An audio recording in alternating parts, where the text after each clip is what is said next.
Good evening, everyone. Thank you, Tommy and Megan, for the nomination here for the Fan of the Year. And thank you to the American Cancer Society for everything you do in supporting people and families who are in the midst of experiencing the worst moments of their lives. For your dedication to research of new and improved ways to combat cancer, for your emphasis on the importance of screenings and early detection to diagnose cancer at a treatable stage, and for putting on events like this to bring us all together, united behind the same mission and goal. And thank you all for coming out here tonight to support and contribute to the fight against cancer. We've all heard the statistics. 1 in 3 people will be diagnosed with cancer. 2 million new cancer diagnoses will occur in 2024. Cancer is the second leading cause of death in the United States. Number 1 this, millions more that. But those are just numbers. Numbers are so impersonal. Data takes the emotion and the human element out of it. So do you want to know what cancer really is? Cancer is fear. Cancer is anxiousness. Cancer is tears. Cancer is nausea. Cancer is hospital rooms. Cancer is time away from family. Cancer is fatigue, middle of the night vomiting. Cancer is being self-conscious of a changed body. Cancer is anything but data. Cancer is emotions, real-life experience, and real-life pain. Cancer is loss of hope. Cancer crushes dreams. Cancer ruins lives, and cancer takes lives.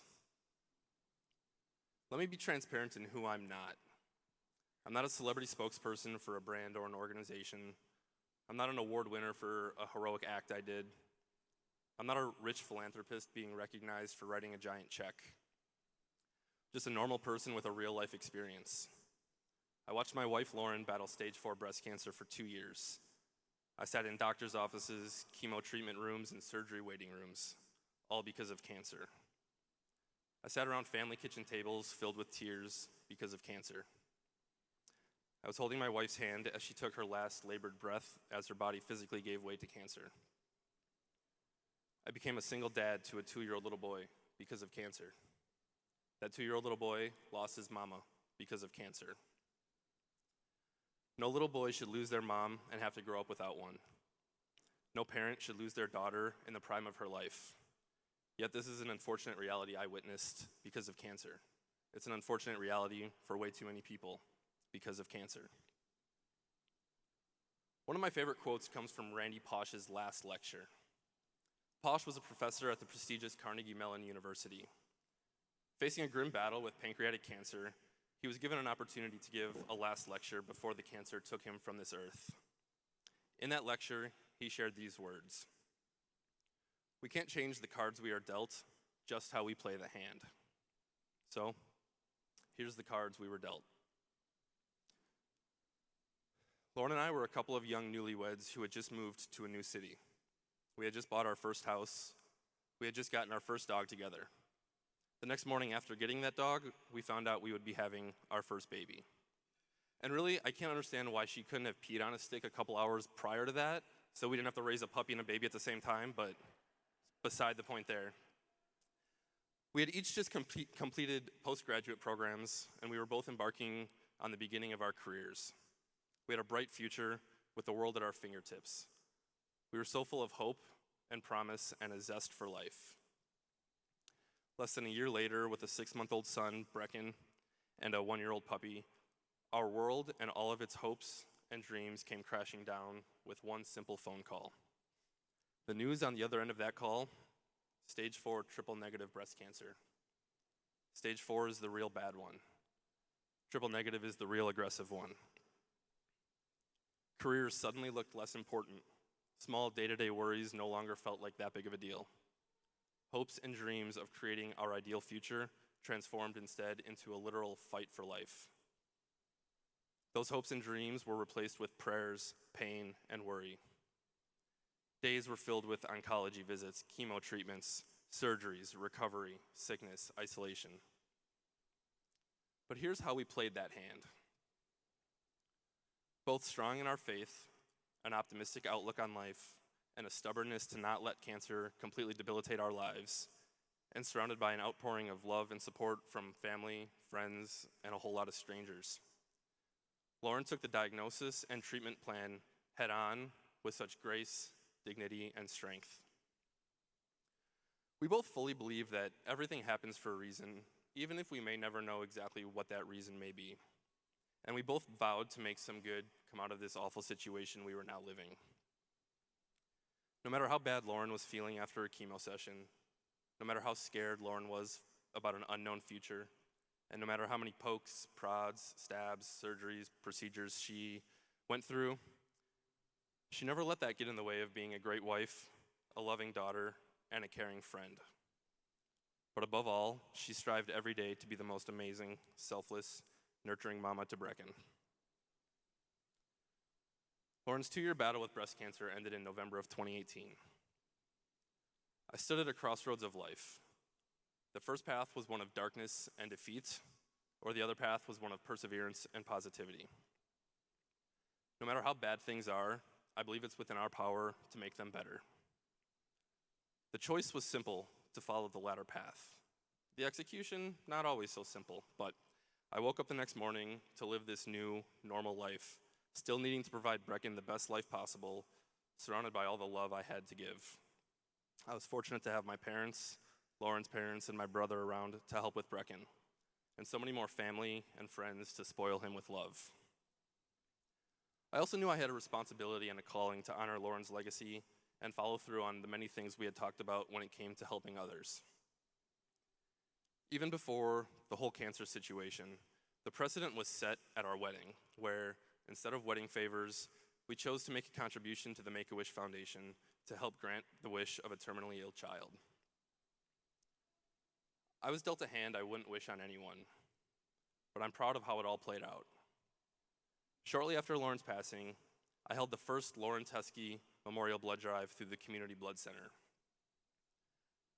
Before all of this, I naively thought physical trauma victims were the only ones who really needed to receive blood, until I watched countless bags of blood and platelets pouring into Lauren because of low blood counts caused by cancer and chemo, which ironically enough, in turn, would then prevent her from receiving more chemo treatments. It was just a vicious circle. Blood drives were my simple way to rally a group of friends and family to give back to those in need. It's often easier to do nothing than it is to do something, and the hardest part is to just start. Once started, the momentum just keeps it rolling. We've held multiple blood drives every year for the last 5 years, and we'll continue to hold more blood drives going forward. I was then connected with the American Cancer Society's Men Wear Pink campaign, which gets guys involved in the fight against breast cancer. Like Coach was talking about, it takes a whole team and a community to make some really cool things happen. I turned my entire Jeep pink to drive around Green Bay and wherever my road trip took me to encourage support and contributions and visibility. So a special thank you to Elevate 97 for that transformation. I've brewed a pink beer where proceeds of each pint went to the fight against breast cancer. Cheers to Badger State Brewing Company for that one. I've hosted bags tournaments to raise funds. Thank you to Stillmank Brewing for that hospitality. I've created social media pink campaigns and designed and sold pink t-shirts with a certain expletive toward cancer. Through these efforts, tens of thousands of dollars have been raised to directly benefit patients and their families who are fighting cancer. But my work here isn't done. I'm creating even more opportunities in my future to support families fighting cancer. We were all put on this earth to fulfill a special purpose, and I truly believe I was dealt the cards that I was in order to prepare me in order to play them in a way to help an even greater amount of people.